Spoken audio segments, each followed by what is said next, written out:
मित्रांनो, श्याम के चॅनल मध्ये आपल्या सर्वांचं पुन्हा एकदा स्वागत आहे. तर शेतकरी मित्रांनो, आज आपण प्रगतशील बागायतदार म्हणून ओळखले जाणारे या बागायतदाराच्या शेतामध्ये ऊसाचा प्लॉट पाहण्यासाठी आलेलो आहोत आणि आपल्या मार्गदर्शनाखाली यांनी ऊसाचा प्लॉट घेतलेला आहे. तर आज आपण त्यांच्याकडून नावगाव जाणून घेऊयात आणि कुठल्या जातीची निवड केली, आतापर्यंत डोस किती झाला, काय ते सर्व काही शेतकऱ्याकडून जाणून घेऊयात. तर बोला, नाव सांगा तुमचं. माझं नाव खंडू काशीनाथ कोदाडे, राहणार भादा.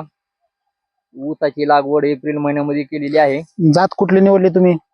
ऊसाची जात आहे 8005. बर, तर याला आतापर्यंत किती डोस केले तुम्ही? आतापर्यंत या ऊसाला 2 डोस झालेले आहेत.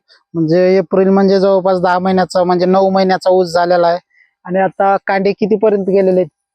25 ते 27 कांड्या सध्या फळामध्ये दिसत आहेत. तर शेतकरी मित्र, 9 महिन्याचा ऊस आहे, आता 10वा महिना चालू आहे. 8005 या जातीची निवड शेतकऱ्यांनी केलेली आहे. तुम्ही पाहू शकता, अगदी समोरासमोर याचा फुटवा वगैरे अगदी चांगल्या पद्धतीचा झालेला आहे. आणि 9 महिन्यामध्ये 25 ते 27 कांड्यापर्यंत ऊस गेलेला आहे.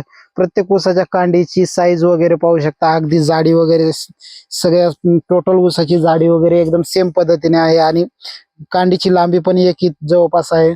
तर शेतकरी मित्र, आज शेतकऱ्याकडून आपण जाणून घेणार आहोत की किती डोस केले, कुठला डोस म्हणजे किती डोस केले आणि डोस मध्ये कुठल्या कुठल्या खताचा वगैरे वापर केला ते शेतकऱ्याकडूनच जाणून घेणार आहोत. तर सांगा तुम्ही. आपण पहिला डोस 2 पोते सुपर, 2 पोते युरिया आणि 2 पोते 10-26 चा पहिला डोस केलेला आहे. म्हणजे क्षेत्र 2 एकर आहे का? हा, 2 एकर क्षेत्रासाठी. तर नंतर म्हणजे आतापर्यंत किती डोस झाले? 2 झालेले आहेत. पहिला एक आणि नंतर 1-1.5 महिन्याच्या नंतर दुसरा.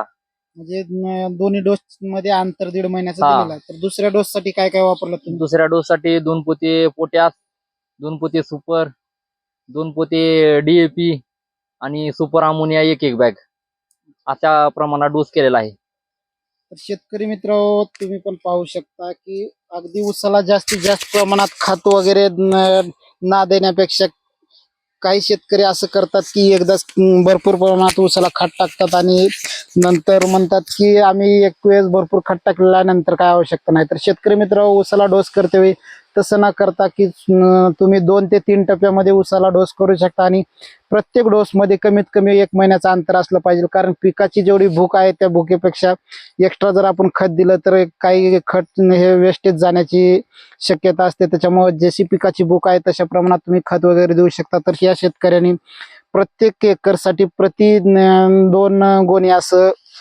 डोस वापरलेला आहे. तर सुरुवातीच्या डोसला 2 पोते युरिया, जे की नायट्रोजन 46% आहे, आणि नंतर 2 पोते सुपर, आपण त्याला सिंगल सुपर फॉस्फेट असं म्हटलं जातं, ते 2 पोते, आणि त्याच्यासोबतच 10-26-26 म्हणून जे आहे ते मिश्र खत म्हणून या ऊसाला असे 3च सुरुवातीचा डोस दिलेला आहे. जेणेकरून जे आपण म्हणतो की बाळभरणी केली, ते बाळभरणी करते वेळेला अशा 3 खताचं मिळून एक मिश्र डोस करून दिलेला आहे. प्रति एकरसाठी 2-2 पोते म्हणजे 6 पोते इतकाच फक्त एकरी डोस केलेला आहे पहिला डोस. आणि त्याच्यानंतर जे दुसरा डोस आहे ते दुसऱ्या डोसला नायट्रोजनचं प्रमाण कमी केलेलं आहे शेतकऱ्यांनी. प्रति एकरसाठी फक्त 1 पोते नायट्रोजन आणि 2 पोते फॉस्फरस, 2 पोते पोटॅशियम, त्याच्याबरोबरच अमोनिया वापरलेला आहे. जेणेकरून म्हणजे आपल्या ऊसाची ज्या वेळेला कांडी सुटायला सुरुवात होते त्यावेळेला अमोनिया वापरलेला आहे, त्याच्यासोबत सल्फर वापरलेला आहे, मादन कंपनीचं बेनसल्फ म्हणून वापरलेलं आहे. तर शेतकरी मित्र, त्याचा रिझल्ट आपण समोरासमोर पाहत आहोत की हा फक्त 9 महिन्याचा कालावधीचा ऊस झालेला आहे आणि त्याचा रिझल्ट अगदी तुम्हीच पाहू शकता. अगदी चांगल्या पद्धतीने कांडीची फुगवण, कांडीची साईज वगैरे झालेला आहे आणि फुटवा पण पाहू शकता शेतकरी मित्र, अगदी चांगल्या पद्धतीचा फुटवा वगैरे आहे. पूर्णतः असा ऊस म्हणजे दाट आहे. इकडे पण दाखवा तुम्ही, सर्वच ऊस असं दाट वगैरे आहेत. या अगदी चांगल्या पद्धतीचा फुटवा आणि 9 महिन्यामध्ये ऊस जवळपास म्हणजे आडवा पडत आहे.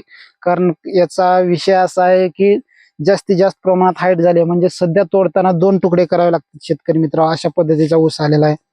तर शेतकरी मित्र, तुम्ही पण ज्या वेळेला खताची वगैरे डोस करता त्यावेळेला, खताचा डोस करते वेळेला जास्तीत जास्त एकाच वेळेस खत न वापरता 2 ते 3 टप्प्यामध्ये ऊस पिकाला खत देणं खूप गरजेचं आहे.